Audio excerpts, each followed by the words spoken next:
While the summer anime season left me feeling uncharacteristically bitter, the first 2 weeks of the fall anime season managed to restore my resentment to a level of cautious optimism, as long as I overlook the abnormal abundance of pretty boy anime. I managed to watch at least the first episode of nearly every series that was released so far, but I'll only be commenting on the shows I feel have something worth talking about. Additionally, I won't exactly be giving plot summaries because not only can you just look them up, but if the quality of an anime was defined by how interesting its plot synopsis sounded, One Punch Man, Chihaya Furu, and Space Brothers would be failures, and Classroom of the Elite would be good. With that being said, let's get into some first impressions. Although it's common knowledge that anime has mastered the craft of cuteness, the immediacy of moe in Konohana Kita completely caught me off guard. After a mere 3 seconds of seeing our protagonist on screen, I was overwhelmed by her stupidly adorable face. Conceptually, the show had Hanasaka Iroha vibes, but I highly doubt Konohana will be known for anything more than its cute fox girls who like to take baths. Everything about Urahara felt cheap. The voice actors sounded unenthusiastic, the soundtrack ambiguously faded into the background, backgrounds themselves were virtually non-existent, and the use of actual animation was sparse. The anime had no sense of tension. Everything just flowed into itself, like a book without punctuation. Urahara relies on nothing more than its poppy Harajuku Kyari Pamyu Pamyu aesthetic, and while it's an aesthetic I genuinely appreciate, style alone isn't a substitute for substance, most of the time. Neto Juno Susume was cute, comfy, and enjoyable, but if you look at it critically, it was predictable, dull, and uninspiring. The show's main appeal is its concept, which is that a female plays as a male character in an online video game, a male plays as a female, and their characters fall in love. It's a decent way to utilize the dualistic nature of video game anime. However, my main concern is that the anime will focus too much on appealing to the RPG fanbase and fail to delve into themes concerning gender roles and stereotypes. One of the most unique first episodes this season that had incredibly charming character dynamics and great use of retractive storytelling was Shoujo Shumatsu Ryoko. The way in which the two girls interacted with one another actually had me laughing to myself several times throughout the first episode, especially in scenes where the more stoic girl was overly aggressive towards the blonde. I'm sorry, I can't remember anime names. Being blind to the events of the war and viewing the world through the eyes of these two girls in episodic segments was a fantastic method used to simultaneously bring life to a fictional world and those who inhabit it. I don't know if I should talk about Dai's Aire. I don't even know if I can pronounce it. Episode 0 apparently covered a side story from the visual novel, and I have no idea what happened. From the perspective of someone who has no knowledge of the source material, what I watched was a convoluted and nonsensical amalgamation of German gibberish and poorly choreographed fight scenes. After 30 seconds I was feeling unsure, and after 5 minutes I was already done. Speaking of hilariously edgy anime, Osama Game was a hilariously edgy anime. A transfer student arrives at a new school, and on his arrival, everyone in his class receives a mysterious text message. The text states that they have to play the King's Game, and if they don't obey the rules, they'll die. Luckily, the transfer student knows all about the King's Game since he was the sole survivor from his previous school. But no one believes him, so all the kids who didn't listen start hanging themselves and everyone's dying and bleeding, and at one point, a girl in the class fell in love with the transfer student for some reason and they kissed. It's dumb. This is a dumb anime.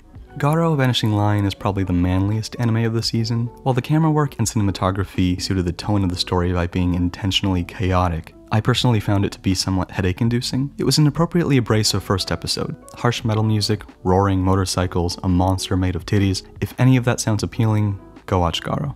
Just Because slowly eased its audience into the nuanced experience of meandering throughout the school campus after classes have ended. The pacing coincided with the episode's listless atmosphere, and I found myself unexpectedly entertained and engaged. I'm truly looking forward to finding out more about the cast of characters, including the ones I only saw brief glimpses of.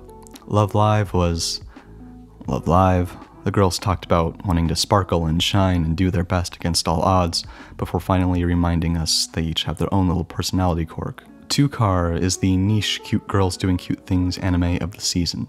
For the men too embarrassed to admit they actually enjoy watching cute girls or don't enjoy watching activities cute girls typically partake in, cute girls are given motorcycles. This is an anime that appeals to motorbike otaku. If you aren't into cute girls or motorcycles, don't watch this show. I don't get it.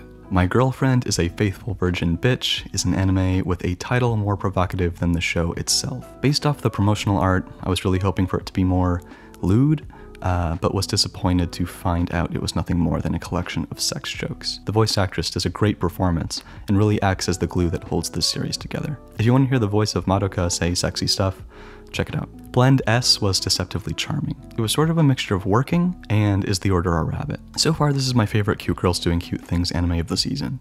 The show is nothing more than a gimmick, and admittedly the gimmick hooked me. These girls work at a cafe where they have to act as a certain character type, whether it be a tsundere or imoto, but all their actual personalities contradict the roles they play.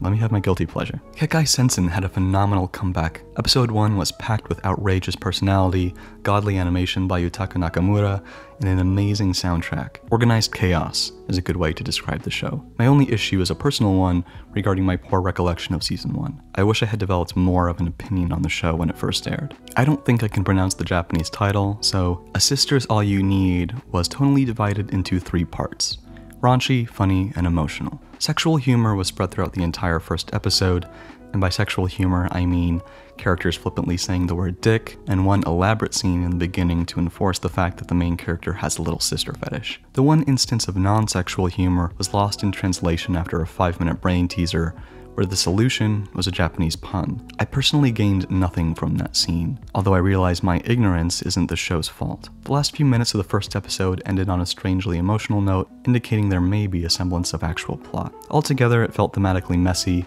yet watching cute anime girls contradicting their wholesome and pure stereotype by repeatedly saying the word dick is oddly satisfying.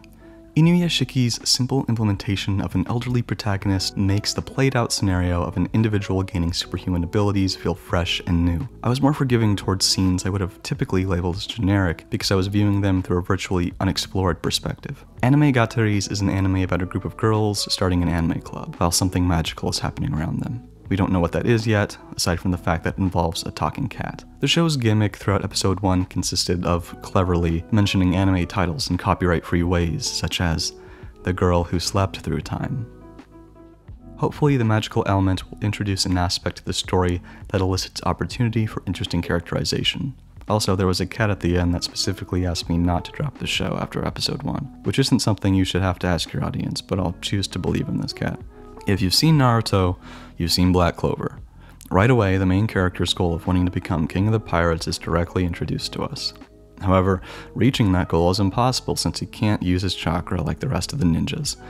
Protagonist doesn't care though. He screams in the face of adversity. Sasuke, his rival, believes in him so much that he makes sure to let everyone know they're rivals by proclaiming the fact that they're rivals. Then, because the episode is almost over, we find out that Luffy actually does have a Bankai, and it's better than everyone else's because it's black and red. Of course, I suppose I need to bring attention to the one and only complaint everyone is making, which is screaming.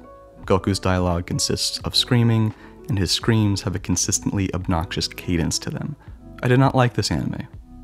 I will probably continue watching it. As soon as I turned on Juni Taisen, I could immediately tell it was by Nisio Isin, a gorgeous blonde woman walking down the desolate streets of Japan as her inner monologue narrates events we, the audience, don't fully understand, is strangely befitting of his style. My hope was that the anime would be as good as the character designs, and I feel like, at least in regards to the first 2 episodes, that was true. It felt like a story suited for anime. If you say the synopsis out loud and vocalize the fact that this group of powerful adults are dressed up like zodiac animals in order to take part in a battle royale, it sounds silly, but watching it play out made that absurdity feel normal. I loved the boar's background. Watching how she spiraled into chaos as she manipulated her sister to fall even further into insanity was captivating. Juni Taisen is a narrative-heavy action series that skillfully builds tension simply by having exceptionally powerful characters. There's a clear understanding that whenever a character decides to take action, someone will probably die.